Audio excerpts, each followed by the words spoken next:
Editing with Alice Crider. A special welcome to those from Europe who are maybe joining an MEI webinar for the first time. Those who have registered from Europe are from Albania, Poland, Germany, Sweden, Switzerland, Belgium, France, the UK, the Netherlands, Italy, and Russia. And to all of you from the Middle East, like Israel, from Asia, Australia, North America, welcome and thanks for joining us. There are 50 of you who signed up for this event. This is Ramon Rocha, Director of Publisher Development at Media Associates International. I will be your moderator today. Content is king. That's becoming a cliche in the publishing world. But content really matters a lot in articles and books. Authors are content creators. If you are a writer, you would want your writing to be liked, appreciated by your readers, right? And are you exercising the discipline of self-editing? The objective of today's webinar is to share tips on how writers can make their manuscripts stronger, clearer, and tighter by asking the right big picture questions. What to look for in doing an excellent line editing. Before I introduce our next speaker, let me just remind participants that you can use the chat box at the bottom left corner of your screen as your question box. We want this webinar to be as interactive as possible. Also recording this webcast, you can share the recording to your colleagues later. I will send you the link later. Our speaker would be glad to respond to any question you might have even after our session today. Let me introduce our resource speaker today, Alice Crider. Alice began her book publishing career in 1998 at Cook Communications. In 2001, she worked at Alive Communications Literary Agency for 3 years, then joined the editorial team at Waterbrook Press and worked there 4 years. She received life coach training through Christian Coaching Institute in 2008. In September 2012, Alice joined the WordServe Literary Group. Today, 2015, she is the Senior Acquisitions and Development Editor for David C. Cook Publishers. Please welcome Alice Crider. Thank you, Ramon. Take it away, Alice. Right. Well, thank you everyone for joining us today. I don't know what time zone you are in, but it's very early in the morning where I am in Colorado. I'm honored to be here and excited to share with you some information that I hope will be very helpful for you. This webinar will be in 2 parts. We will first talk about developmental editing, kind of the big picture of things, and then about halfway through we'll switch and we'll talk about line editing. And I see editing as kind of being in several phases, and these are the 2 primary phases that I work with. And after line editing comes copy editing and proofreading and all the really fine details. But today we'll mostly be talking about the big picture and line editing, getting a book, a manuscript in really top shape. So go ahead to the next slide, Ramon. Thank you. So part 1, I like to start with the big picture. When I get a manuscript from an author, I like to read the whole thing before I make any judgments or change anything or make any suggestions. So one thing I look for is that readers have a problem they know about. So we call that a felt need. And I ask, what is the reader feeling or experiencing? And is that being addressed in this manuscript? The reader also has a problem they don't know they have. And some of the very best books I've read are the books that make me realize I didn't even know I had that problem. So that's a really good thing for a manuscript to include, is a problem the reader doesn't know they have. And then you'll want to address how has the problem been overlooked. Go ahead to the next.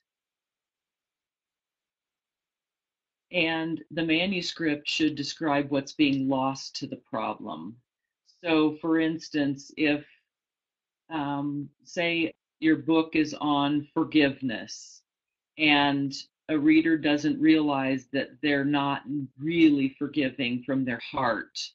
So, the manuscript should help the reader understand and see what their blind spot is in that area of their life. And then the manuscript should also help the reader see what they're missing out on due to this problem. So if somebody is stuck with unforgiveness, your manuscript might be able to show them that they're missing out on real relationship, they're missing out on their best relationship with God, they're missing out on joy and connection, things like that. And then you're going to want to make sure the manuscript shows what impact the problem has on the reader's life. Go ahead.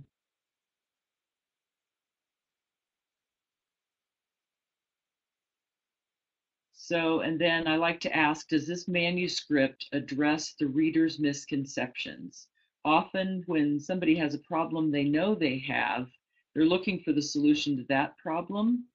And when they discover they have a blind spot and that there's really an underlying problem that is keeping them from addressing the felt need problem, they'll have some misconceptions, such as, well, I think I've already forgiven everyone. I don't think I need to forgive anymore, or things like that. So the manuscript is going to have to convince the reader that they actually do have this underlying problem. To the next. Then you're going to want to make sure this manuscript offers a solution or a benefit to the reader. And this is what I like to call an aha moment, a paradigm shift. The light bulb comes on, and the reader says, oh my goodness, I do have this problem and I want this solution. And now I see that I can make a shift in my thinking, I can make a shift in my actions and my attitudes, in how I pray and how I interact with others. And this is what really makes people embrace the manuscript and feel like, okay, this is changing my life. This is giving me what I need. And ultimately, it'll have readers talk to other people about what they're reading. So this is really a big deal in a manuscript. Next.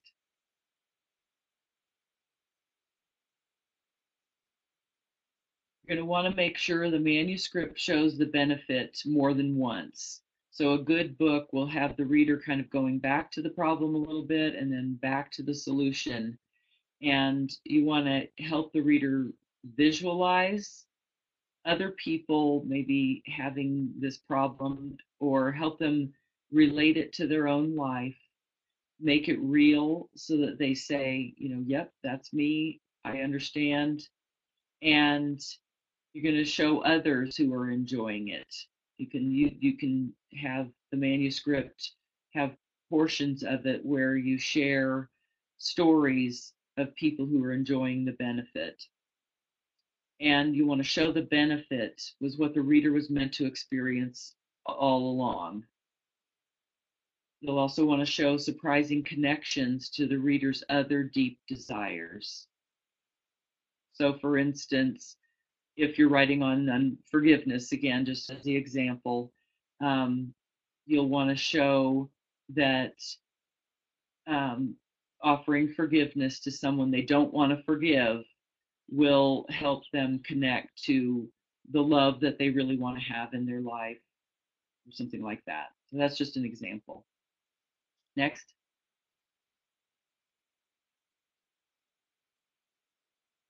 So a strong manuscript, by the time someone's finished the manuscript, it will lead the reader to a choice to change, and then through that choice to change. And it'll take them just step by step. First, they'll change their thinking, then they'll change their attitude, and they'll change their actions. Ultimately, a good manuscript that really brings transformation and life change is going to motivate the reader to take some new action in their life, whether they go talk to somebody or they do something new or they give up something they've been doing. Um, they're going to make a choice to change. Next.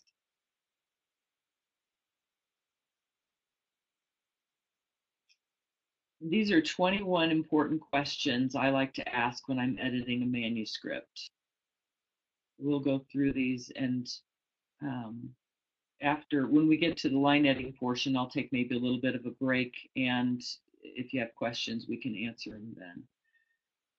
So first of all, always, always, always ask what's in this manuscript for the reader. So whether you're an editor or an author, as you read through a manuscript or as you write a manuscript, always be thinking about the reader. Always be asking what's in this manuscript for the reader.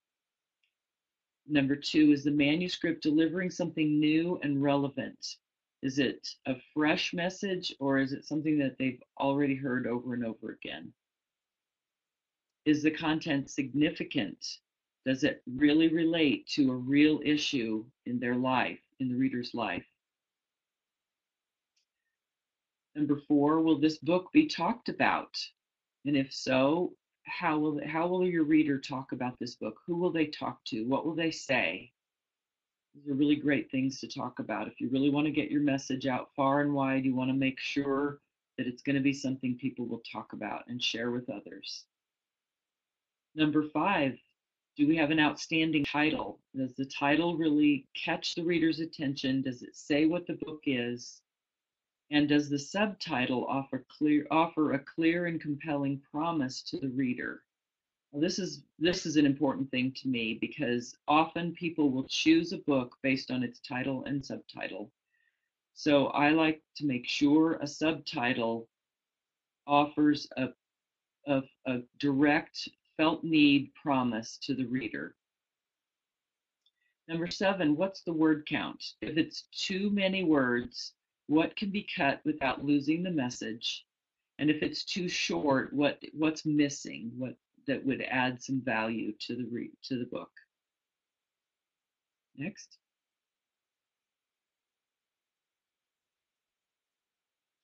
Number eight, is the structure of the book right? This is where you're looking at if the chapters are in the best order. Are the chapters the same length, or are some chapters too long and some chapters too short? Does anything need to be cut? Do we need to move a chapter? Sometimes I'll read through an entire manuscript and I get about 2/3 of the way through, and then there's this aha moment that tells me this chapter actually needs to be moved to the front of the book. So sometimes that'll happen. Sometimes a lot of material needs to be cut and moved, and sometimes there's missing text that needs to be added. So number 9, are the chapters in the best order? Number 10, do chapters need to be cut or added? 11, does the book need an introduction that hasn't been written yet, or a conclusion? And these are pieces that really have to be written last. Sometimes authors I see, they try to start their book by writing an introduction first, and then the rest of the book doesn't follow along. It's better to write the whole book and then come back and write the introduction afterward so that you know really what you've said in the book. And then a strong conclusion so the reader has a summary and a good takeaway, and sometimes that's a good place for study questions or a challenge to the reader can go in a conclusion. Number 12, are the chapter openings compelling? And do they make the reader want to read the chapter? This is important also. You probably heard the term, there's got to be a hook. You want your introduction to have a hook. You want the beginning of every chapter to have a hook so that the reader is compelled to continue reading into that chapter. Your first chapter is especially important with that, because by the time the reader is done reading a first chapter, they're either committed to reading the entire book or they've chosen to put the book down and they may not come back to it. So number 13, transition that lead into the next chapter. You want to make sure you keep leading the reader on, keep asking that question, what's in it for the reader? What's going to compel the reader to keep going? Number 14, are there subheadings within the chapters, and are those transitions smooth? Sometimes the way people read these days, they want to read in smaller increments, and their mind and their eyes need a little bit of a break. So if you have chapters that are very long, subheadings are great because it tells the reader there's more coming and there's a break available if they want to take a break. Next. Number 15, does the writing add value or does it distract the reader?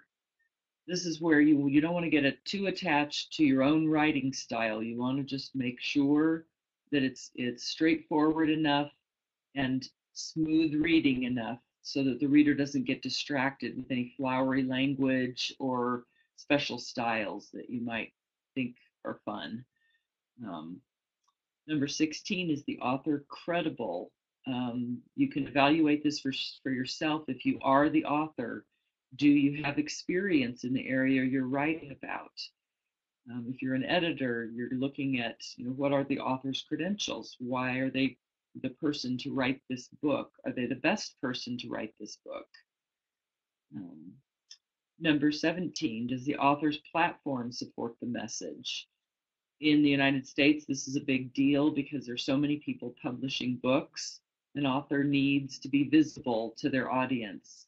And so an author platform includes their ministry, if they're speaking, if they have a blog, if they're using social media such as Facebook, ways that their audience can see them and know them. And does it match? So, for instance, if you're writing a book on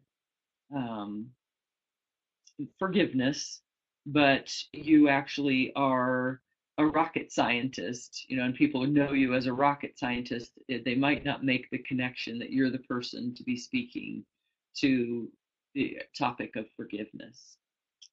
On the other hand, if you're writing on forgiveness and you're a pastor or you're a Bible teacher, then it's perfectly appropriate.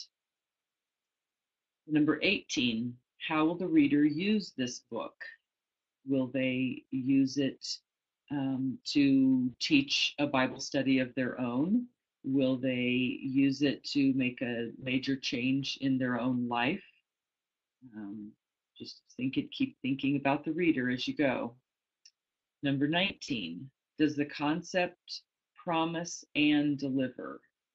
So again, it's back to the reader. The reader has a felt need and a need they don't know they have. And your concept is going to have to give them a promise and deliver on that promise. Number 20, will the reader be committed to reading the entire book by the end of the introduction or the first chapter? I touched on this just a little bit ago. It's really important to make sure your introduction and first chapter are so compelling and fresh and new and relevant to the reader's life that they are compelled to read the rest of the book. And number 21, does the writing flow so well that you forget your reading? And to me, this is a great indicator. If I'm reading a manuscript that's turned into me by an author, if I forget that I'm reading a manuscript and I'm actually so absorbed in the material that it's connecting with me personally, then I know I've got a winner. And that's great. Next.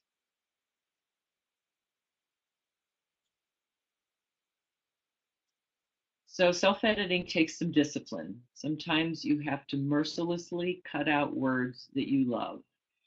Now, I see authors often get attached to some of the ways that they like to say things and some of the words they like to use. And you just have to keep in mind that less really is more.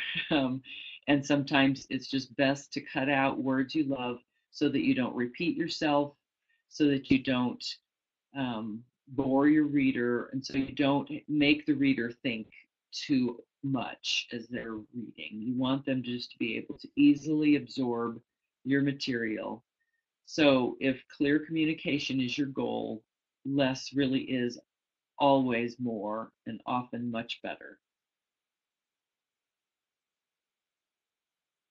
Next. Thank you, Alice. I think at this time we can take questions from our audience. Great.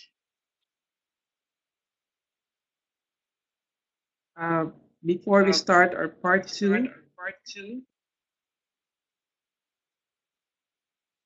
Does anybody have any questions about developmental editing? so anyone?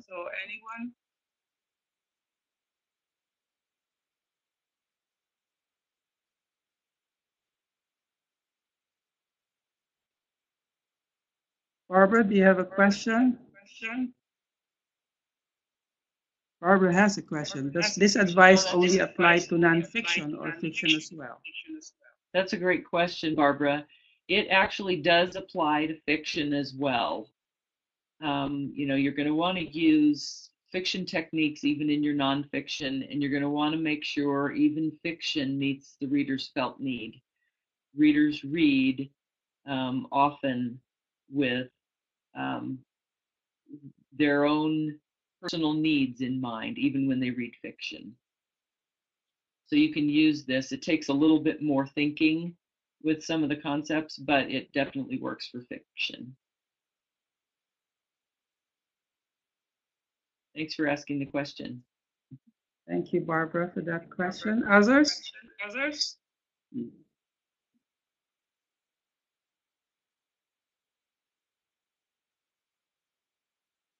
Maybe we can go to our part two. Okay. Let me just remind Alice that many of our participants are non-English writers and editors, so I think they will really appreciate the principles here. Wonderful. Yes, I hope you can apply these to whatever language you're writing in. As we get into line editing, a lot of this will apply to English, and so you may have to figure out how it might work for your language, but I hope this will help you. So once I've completed the big picture editing with the developmental editing, often at that point, I'll go back and give the author some direction and suggestions for revisions. And they'll make those revisions based on the bigger picture. And then they'll turn it back into me, and I do my line edit after they've done their revisions. So by then we're assuming that the manuscript is really meeting the overall objective of reaching the reader and hitting that felt need. So then, and during a line edit, this is where we get into way more fine tuning, and we care a little bit more about how the paragraphs are looking and the sentence structure and things like that. So I have a checklist that I pretty much have in my mind now, but it's helpful to have this on hand if you're editing yourself, or if you're new to editing, or maybe some of this will be new if you have been an editor for a long time. So my checklist, one of the things I look for is cliches. In the English language, we have a million or a billion cliches. And so I want writers to avoid using words like avoid it like the plague, it's dead as a doornail, take the tiger by the tail, low hanging fruit, think outside the box. Those things, those little phrases in our languages that are so common that they're almost invisible. They're almost like part of the language, but they actually get to be annoying to a reader if they're used very often.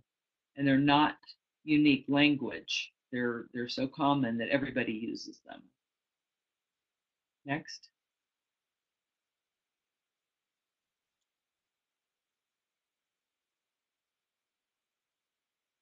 I think you might have skipped a slide, Ramon. Can you go back one? Okay, There. Yeah, so sorry. there's a few more. Sorry. Yeah, that's okay. So more cliches are, but at the end of the day, or there are plenty fish in the sea, like a kid in a candy store. And if you want an extensive list, you can Google common cliches and you'll be blown away, which is another cliche. The amount of cliches that you can find. And I'm not sure what you'll find in your language if it's not English, but take a look and see what happens. Go ahead.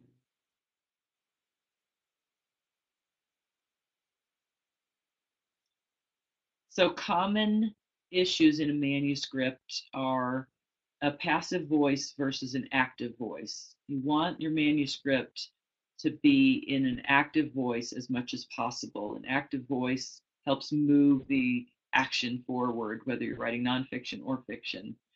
In a passive voice, the subject of the sentence receives the action rather than performs the action. So, in an active voice, the well, I'll just give you these examples. So, for example, the ball was thrown by Tommy. That's actually passive. And an active sentence in that with the same idea is Tommy threw the ball. So if you can see the difference, you can see the action in the second sentence, whereas the first sentence doesn't really show you the action as much. Next.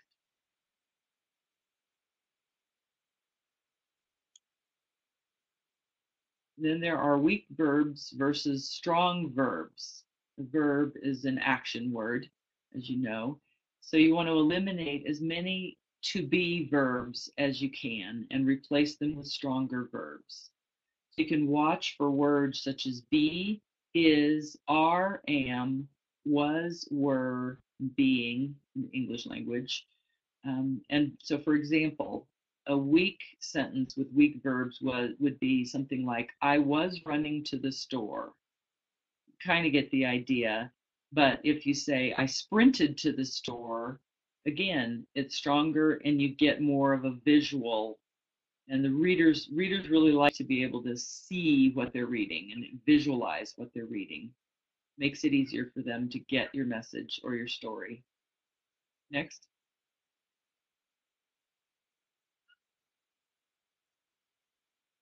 And there's negative versus positive in your sentences. It takes the human brain 48% longer to process something that's negative. So eliminating the words no, not, don't, and can't, or do not and cannot, it'll clean up your writing and keep your reader's attention better. So for example, you could say she didn't laugh, which is negative, or she remained somber. And again, there you can see, you can imagine an expression on someone's face with that sentence. Another example is the sun didn't shine, or dark clouds covered the sun. The positive one gives the reader more of a visual. Next.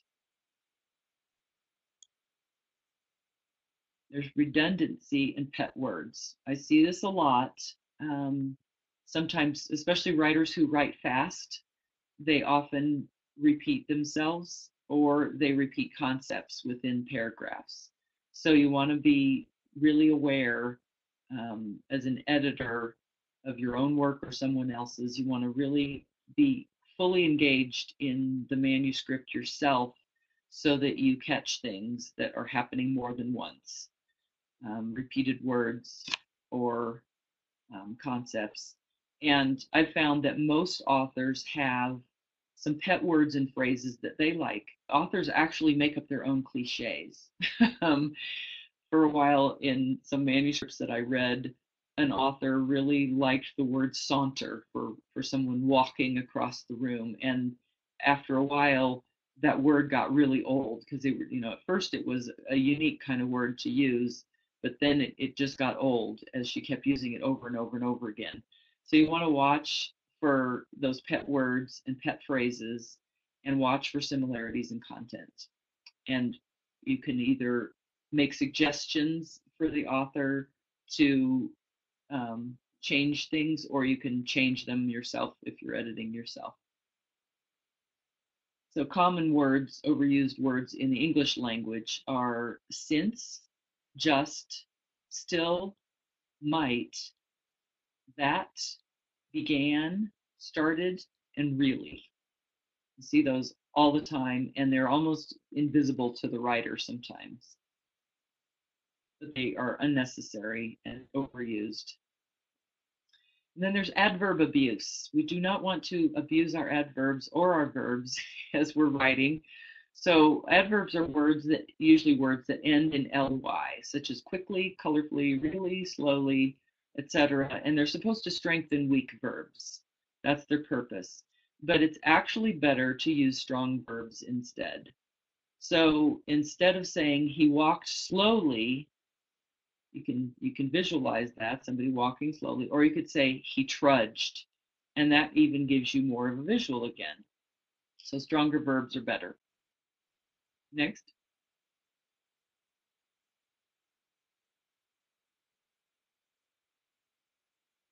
Split infinitives. So an infinitive is a verb in two parts. So you want to avoid breaking up a two-part verb.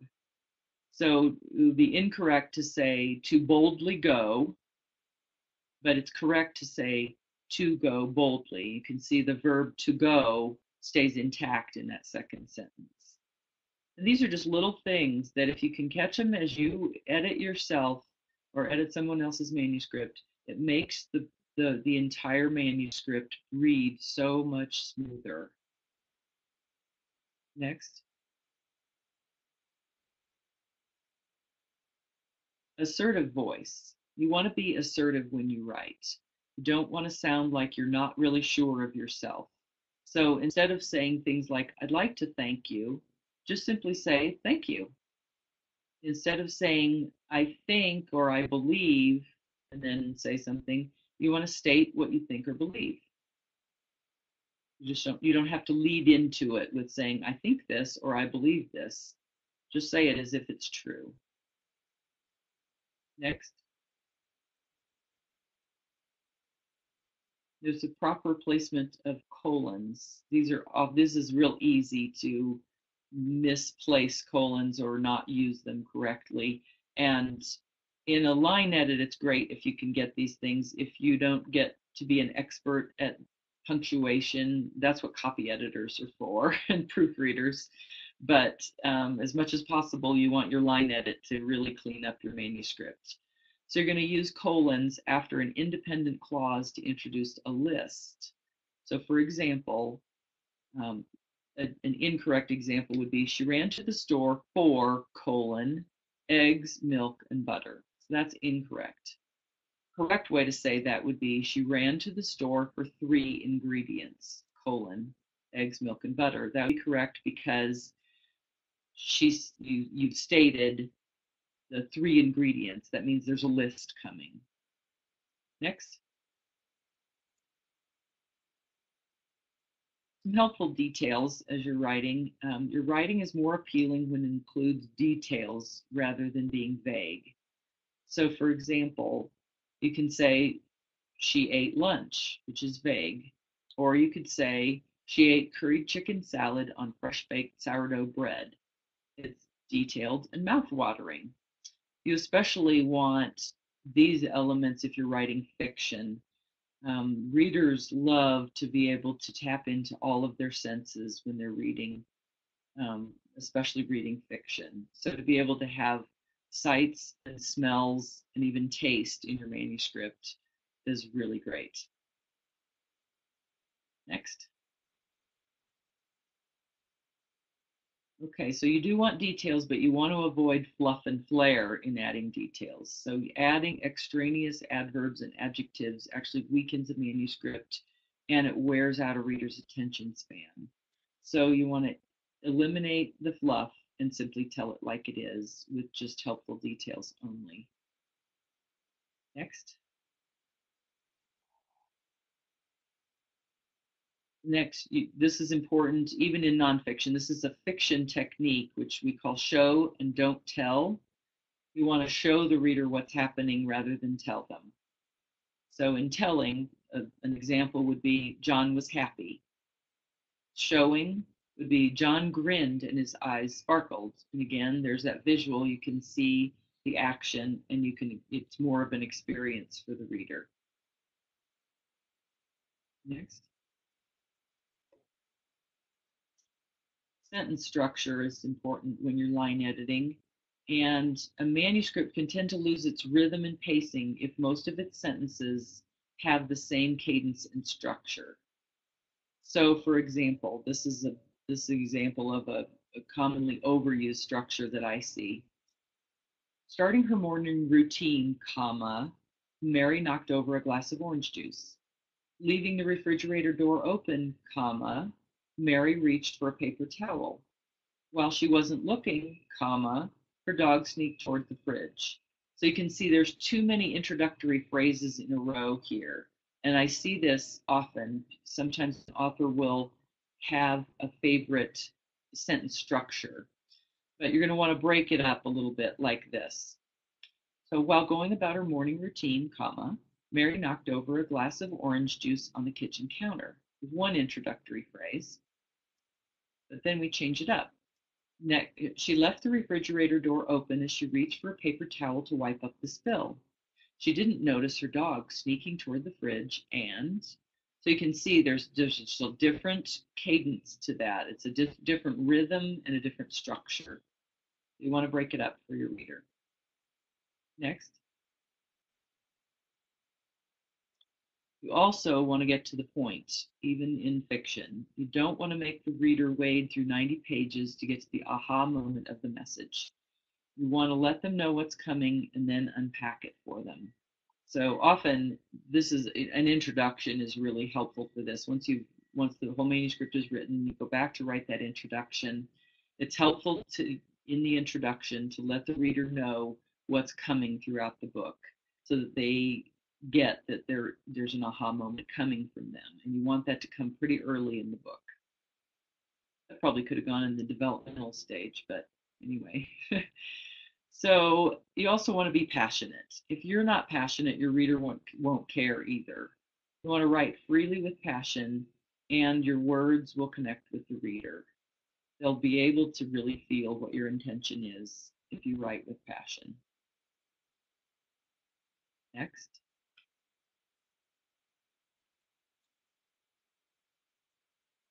You want to declutter the past.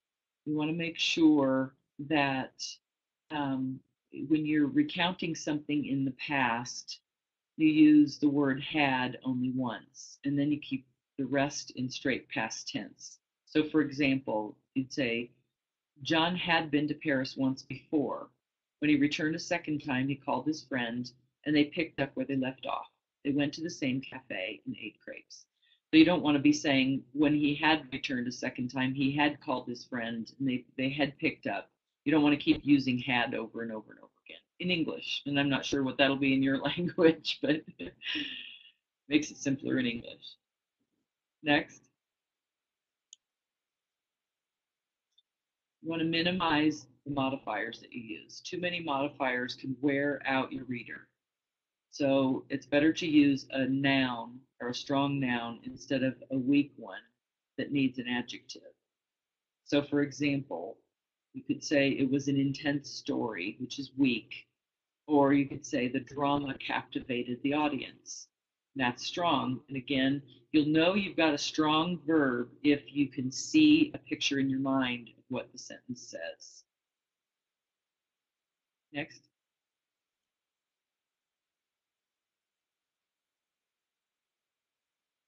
A misplaced modifier. A modifier in the wrong place might confuse the reader. So, for example, I learned to cook a souffle on the internet. That's a misplaced modifier. Or you can say, I learned on the internet how to cook a souffle. That would be correct. And you can see the difference again. There's no question as to where you learned that. Punctuation and formatting get really important while you're line editing. So here are some do's and don'ts. First of all, don't use all caps, all capital letters. You want to emphasize with italics instead. Don't double space between paragraphs. There's no need to do that. You should use spacing, as when the manuscript is typeset, the spacing will be just right, so you don't need to double space between paragraphs. You're going to use the tab key on your computer to indent. Use 12-point Times New Roman font is what we prefer as editors when you're turning in a manuscript to a publishing house in the United States anyway. That's the easier font for most people to read. And then if the book is going to be typeset with a different font, if it's all in the same font when you turn in the manuscript, it's easier for the typesetter to move it to the new font if it's going to be changed. Use 1-inch margins all the way around your page, and use exclamation points sparingly. Too many exclamation points is really distracting, and it looks like the author's not paying attention if they use too many. Next. Proper nouns. You want to be sure your pronouns agree with the nouns they're replacing. So for example, an incorrect use would be, that woman lost their purse. So that there is a pronoun, but it's not the one that goes with a woman. So the correct way to say that would be, that woman lost her purse. And that would be correct. Next. Parallel structures. When listing items in a series, be sure the structure is consistent. So for example, an incorrect way would be, I dialed the number, left a message, and hung up. That's incorrect. The correct way to say it would be, I dialed the number, left a message, then I hung up. That's correct. And a good way to remember this one is to note that people cannot do everything all at once. So you can use the word then to clarify the order of the actions. So I dialed the number, left a message, then I hung up. You can see that now it's not all those three things happening all at once, which is impossible. Next. Dangling participles. When a phrase ends with a word that ends in ing, a participle, followed by a comma, the word following the comma should be the one the phrase modifies. So for example, sirens blaring, I pulled over to let the ambulance pass me. That's incorrect because it sounds like my sirens were blaring. I don't have sirens. So the correct way would be, sirens blaring, the ambulance sped by as I pulled over to let it pass me. That would be correct. Now you get the ambulance sirens were blaring. Next. When you use dialogue, we have attributions, which tells you which speaker is speaking, and then beats. And beats are sentences with action that break up the dialogue a little bit. So the word said works best most of the time, interspersed with those sentences with actions, which we call beats. So for example, Jack, you made me angry, she exclaimed angrily. This is weak because not only is you're saying a little bit too much at the end. You could have just said she said, but you're also overtelling the reader in this sentence. She already said, Jack, you made me angry, so you don't need to, and there's an exclamation point, so you don't need to say she exclaimed, and you don't need to say she exclaimed angrily because she already said she was angry. There's way too much going on in that one, which makes it weak. So try something like this. She slammed the car door, which is an action that shows something. Jack, you make me angry. And you can see how that's stronger because it shows the action. Next. Word choice. You always want to choose your words wisely and correctly. So for an extensive list of misused words and how to keep them straight, you can check out Grammar Girl's 101 Misused Words You'll Never Confuse Again by Mignon Fogarty. She's very popular here in the United States. She's called the Grammar Girl, and she's got a lot of really great resources. So that's a really great book in the English language anyway. Next. And then some other resources I like to recommend for editing or self-editing. One is called Eats, Shoots, and Leaves by Lynn Truss. And that one's actually really funny and fun to read. There's Grammar Girl's Quick and Dirty Tips for Better Writing by Minion Fogarty. And On Writing Well is an informal guide to writing nonfiction by William Zinsser. For fiction, I also like Self-Editing for Fiction Writers. I didn't put that on this slide, but that's a good one too. Repeat that again, Alice. Self-editing. Self-Editing for Fiction Writers is a very good book for fiction editing. Yeah, every chapter in that book talks about an element that must be in fiction in order for fiction to work well. And so it takes you chapter by chapter through every element and gives you exercises to work on too. So I think that might be our last slide. Is it, Ramon? You say thesaurus helpful? Helpful? Like if you're lost for words?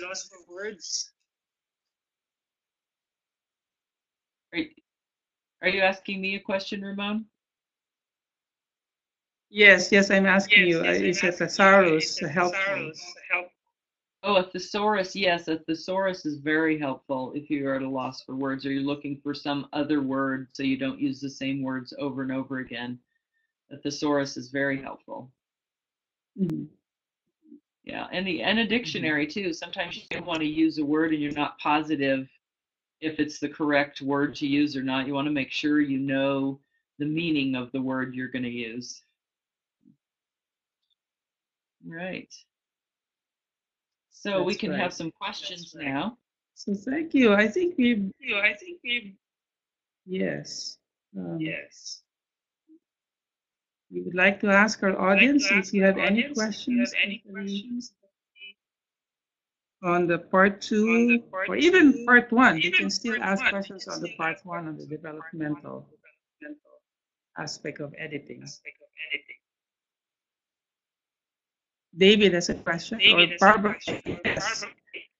When do you actually see a manuscript? Only after the publishing house has accepted the manuscript? No, actually, I see a lot of manuscripts that we are considering acquiring. So I see a lot of rough manuscripts. And I usually don't read an entire manuscript if we have not acquired it yet.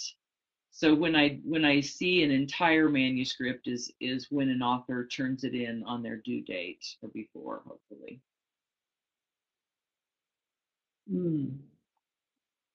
Yes, Roger. Question by comment. Commas save lives. Yeah. David is asking, explain more on fluff and flair. We have anti-plagiarism in manuscript writing. Okay. So on fluff and flair, sometimes writers will get a little bit carried away trying to describe something. A common one is somebody trying to describe the weather.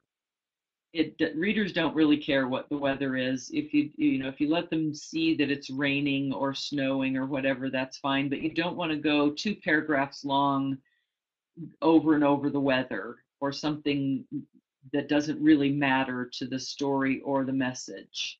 So to me, that's fluff and flair, and using flowery words that, if somebody's going to have to get out their dictionary every couple of pages in your writing, you're going to lose them.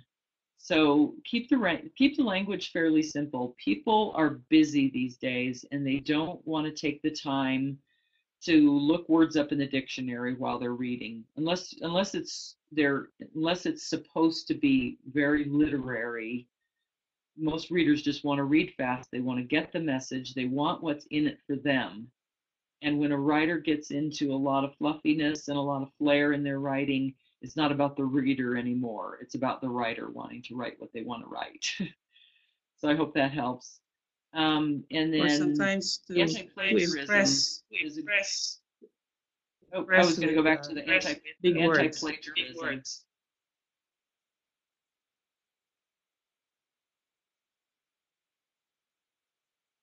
Sorry, Ramon, I think I stepped over what you were saying. Do you want to say it again? No, no problem. Okay. No, I was just commenting that some writers would want to use big words to impress.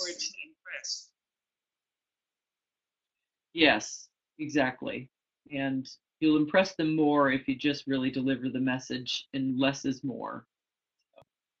As far as anti-plagiarism, that's As you were where saying our on plagiarism, yes, anti-plagiarism. We have copy editors that do a lot of fact checking and they check sources. And um, we have so many people that read a manuscript in our publishing house that if we come across something that's familiar, we will check and see if it's been written in someone else's writing before. If an author wants to use someone else's, if you want to quote somebody or use some of their material, you can use up to, I think, 300 words, at least in English publishing. You can use 300 words of somebody else's work without asking permission, but you do always want to give them credit in your attributions. And then if you want to use more than that, you need to get permission from the publisher of that writing. David Gichungwa has a question. Stronger words might not always be the best way to explain clearly for people who do not use English as the first language.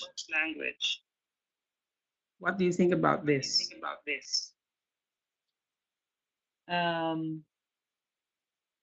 Well, since I only write and edit in English, I don't know what it would be like in another language. There might be ways that you need to support your language in a different way that I'm not aware of. I don't know if I can answer that one very well. Sorry. And Barbara's question is, do you recommend writing the whole first draft before you start doing any editing?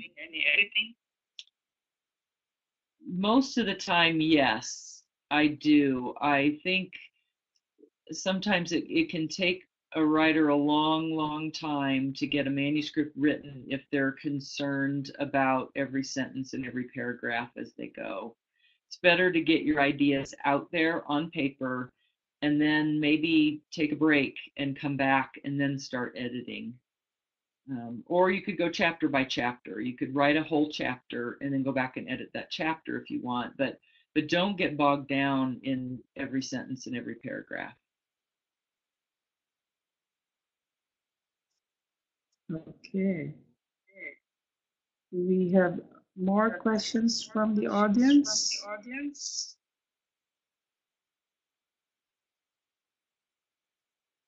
By the way, I skipped Roger's example of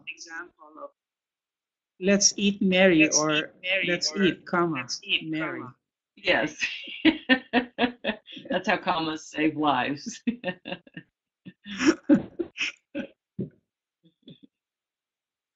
How much self-editing should you do before you turn in a manuscript? I think it's a good idea to, well, first of all, in the way publishing works in the United States, and I don't know how it works anywhere else, but with nonfiction, an author does not have to write the whole book before it could be acquired by a publisher. We usually just need to see a chapter outline and some sample chapters. So in that case, the whole thing doesn't have to be written. With fiction, though, a publisher would want to see the entire manuscript. And when it is time, whenever you turn in your full manuscript, you do want to turn it in as clean as possible. I've had manuscripts come in where they're so clean, I read through them and we just do a line edit. I've had them come in that clean and it's wonderful for the editor. I've also had a manuscript one time was turned in and it was only 8 pages long and it looked like the author's notes, and it took a long time to get the rest of the book out of the author. It was a great message. It ended up being a fantastic book, but it just took a lot more for the editor, which was me at the time, to get the book done that way. So, so have mercy on your editor if you're turning a book into a publishing company. Have mercy and do your very, very best to get it as clean as possible. David Muriere said he hopes that should be available to answer future questions on self-editing. Yes, my email address is here on this last slide. Feel free to email me and I will get back to you as soon as I can, within a day or two. Okay. And then our other David is asking, well, I will send you the notes. Yes, they'll be distributed to the participants.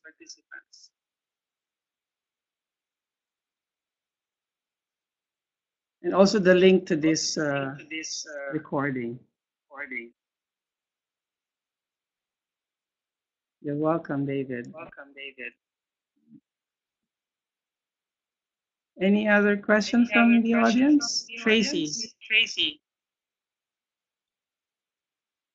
Oh, thank you for all the detailed examples. Very helpful.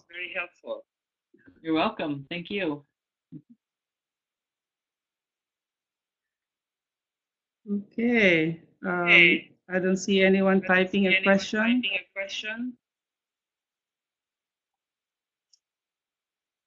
Anyway, you have Alice's email address, so you can continue to engage her in the conversation. So thank you very much, Alice. You have to wake up early today.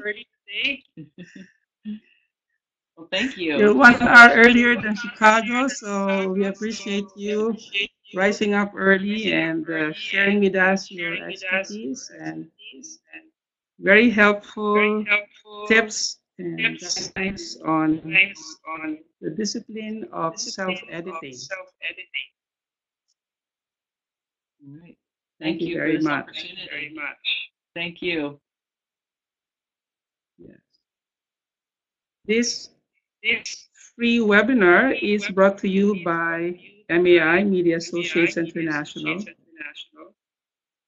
We are passionate about developing and nurturing national authors who can reach out to their own people with content written in their own language and in their local context.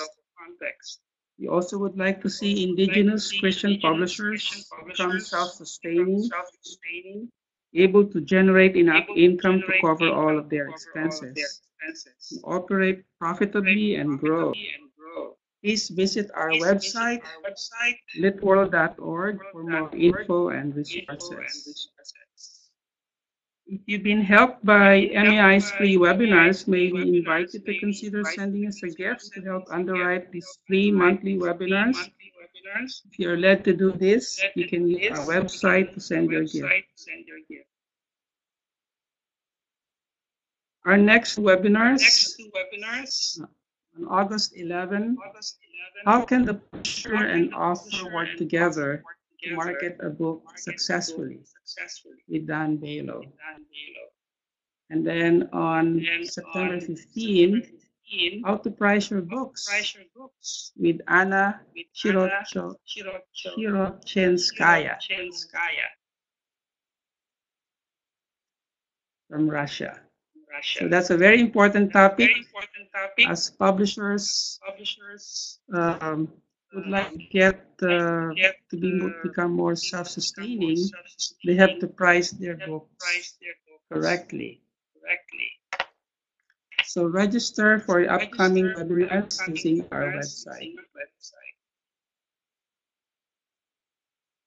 May I invite everyone, if you have not registered yet, to join Lit World 2015. It's going to be in Singapore on November 1 to 6.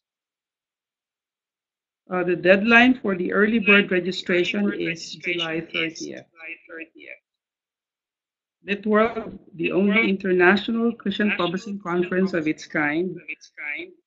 We are expecting more than 200 professionals from Asia, Africa, Europe, North and Latin America, and the Middle East.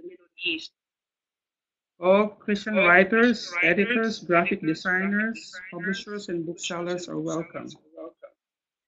Gain intensive training on strategic publishing related topics. And the theme of this year's Lit World is reaching your reader. So please come and join us. So thank you very much for attending today's MEI webinar. We appreciate you for joining. Some of you have to stay up late, or some of you have to wake early, like our speaker. So see you again next month for MEI's free webinar. Thank you.